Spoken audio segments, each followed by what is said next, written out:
Can we talk about the reverb? My brain's like tingling right now.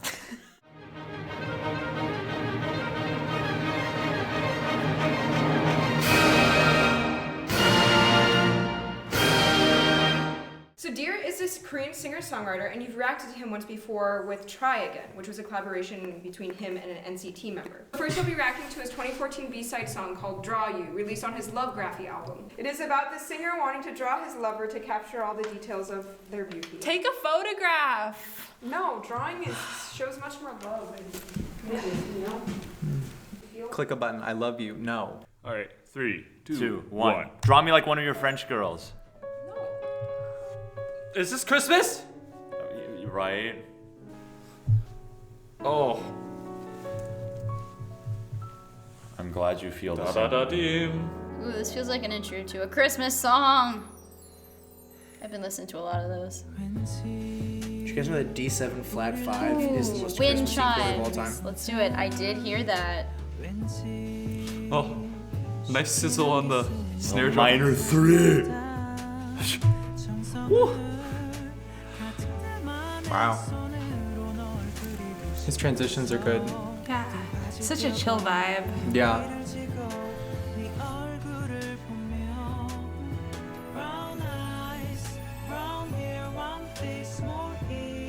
Ooh. Okay. Yeah, I really like it because it has like a thinner tone, but it makes it really precise for all like the turns and stuff. The only thing I have a problem with is that like they could be doing so many more alterations to these chords, and they're definitely sometimes like I don't know, they could be voiced better. Oh, yeah. See, I like that it goes, you think it's gonna be like chromatic bass line down, and then it goes to like 4 really randomly. See, it's also very nice, you know? There's nothing wrong with Plagal. I'm not saying there's anything wrong with Plagal. It's like, he's just like has such a relaxed sound. Like, Yeah. tone.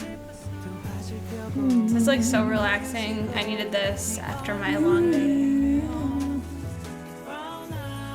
Many major 7ths. Interesting, hard to predict melody. Yeah. Many different Yeah, I was like gonna melodic say fragments, yeah. It's a very active melody and the voice.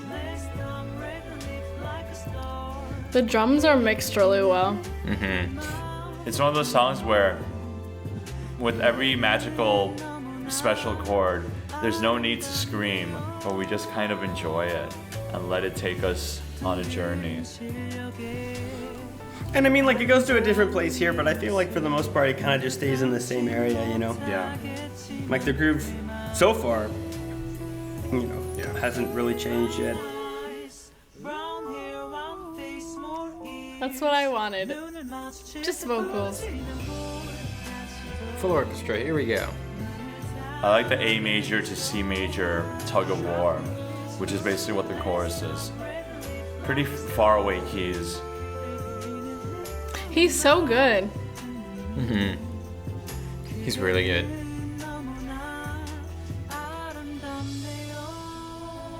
And like the lyrics work like percussively too, which is so catchy.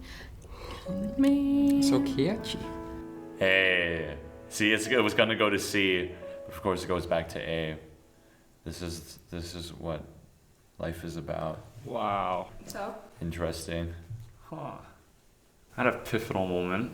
I Go. was recording, and I was playing the first movement of the Walton Concerto. And there's this one part where you're supposed to accompany the piano. And so as I was accompanying, I realized it's like there's a lot of suspended notes that the piano holds. And if you notice that the piano, it's like you can't really do anything. Once you press a note, that's the end. There's no, you can't shape the middle. When there's a lot of suspended notes, like you have to fill it in with something else.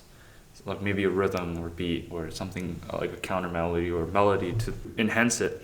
So I noticed it's like, yeah, the way they put suspended notes, I think as I'm realizing, like a lot of songs, they put suspended notes at the very end. When you listen to the instrumentation, it's very like faint. So you have to like really pick up and key in. It's like, okay, there's a simmer of like the snare drum, and then you have like the sizzle of the hi-hat.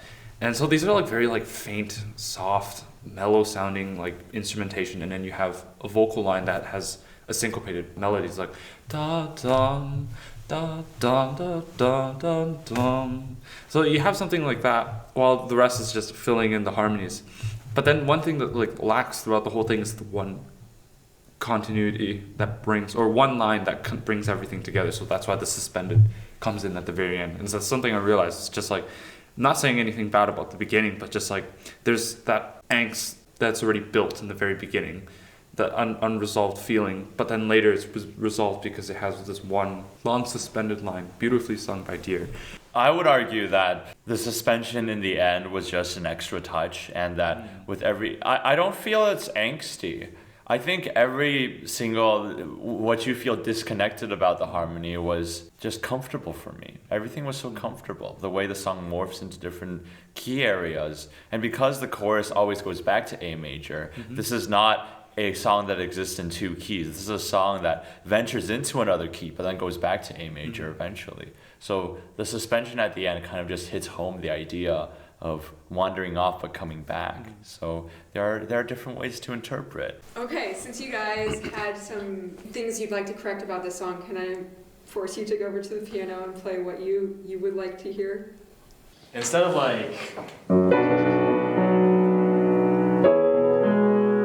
just kind of what you heard sometimes, that kind of progression, you could easily make it a little bit more interesting. Add a ninth maybe, and then for the dominant maybe make it altered. Ooh, that's nice. Or sorry, major. So yeah.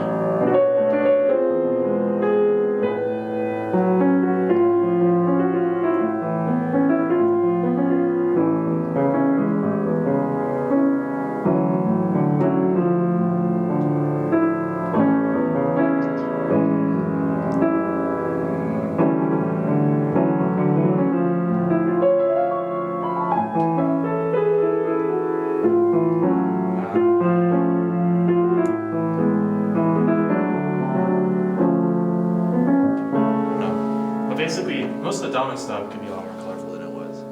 And then there's definitely one point where they put a try. And that was kind of rough. I like that a lot. You kept mentioning really laid back, like his really laid back, and his voice, like again, like his timbre. It was very. I don't want to just keep saying the words you were saying. Like it's But, very, like, it was very laid back. It's like the opposite of pushing. He was singing in a very comfortable place in his voice. Yeah. There wasn't any belting really that Exactly. I could hear. Although there was some nice agility stuff and some falsetto. But just the whole vibe of just the light kind of swishing, if you will, against the drum and the piano and the little string interjections, it's very kind of like, let's have a cigar and like relax, you know? Like it was really, really nice. Well, now you'll be reacting to one of his 2018 releases called Rain is Falling. Rain is Falling is about how the rain reminds two lovers of their past memories and they reminisce together. Yeah. 3, 2, 1. Oh, acoustic guitar. Tell me that's a rain stick. I'll pay for a rain stick. Oh, hey, it's like orchestra. Like, we do that. Wow. That's a different key. This is very similar. That was interesting though. The transition to his low range was cool. Yeah. It's a lot of range in 2 bars. This is like the most reverb that we've ever heard. Crap. Can we talk about the reverb? My brain's like tingling right now. Oh. Upright bass. I know a song is about to be at least pretty good when it has upright bass. So we go between B flat major and A flat major. And then there's the flat 6. Oh, nice left hand doubling the bass line. That's how you do it.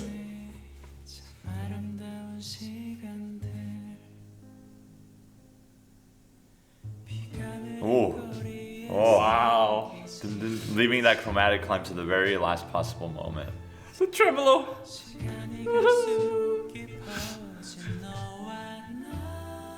There it is. See, this is what I'm talking about, where it's like unlike the other song, even if like they used the same instruments here, like they all dropped out. Like it was just him, or like there was like a time, like they slightly retarded and then they were like back in tempo. You know, just like little things like that. Yo. Oh, this is so nice. Yeah, I love that it's all acoustic. Not only is it like nice, but it is also smart. I love that modulation. Here it Like, is. Arrive, new key. It's not really. Is it a modulation? That was a new key. Is think. it? Was it? I think it might have been just a tonicization. Now doubt is cast into my heart. I have no idea. Hit them with the, yep. Yep. The cerebral syncopation. Yeah, the cerebral's bridge. This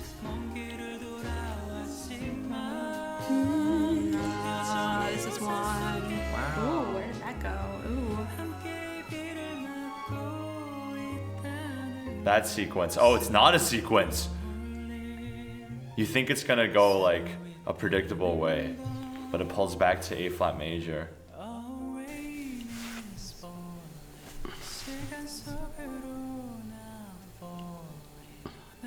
He's got such a beautiful voice, very lyrical. Yeah. It's like super effective. And the guitar, that's some Beatles stuff right there. Also, the guitar player, very subtle, low in the mix, clean tone, bringing out those slides later. Very smart ballad recording. Really, they're on their shit with this one. Ooh, I was wrong. Wow. Ooh. Chord seventh resolves. That's so nice. Okay. Yay. Wow. He did the exact same ending as Draw You, where he almost went a minor third up, but he went back to the home key at the last moment. It's a very cool trick. I'm hoping that in one of the songs that he's already done or will do in the future, that he actually goes up to that minor third, especially in this song, because in Draw You, the minor third is the one that's having the tug of war with the home key. In this one, it never goes to minor third. So if it ends at minor third, it's just the last surprise that we need.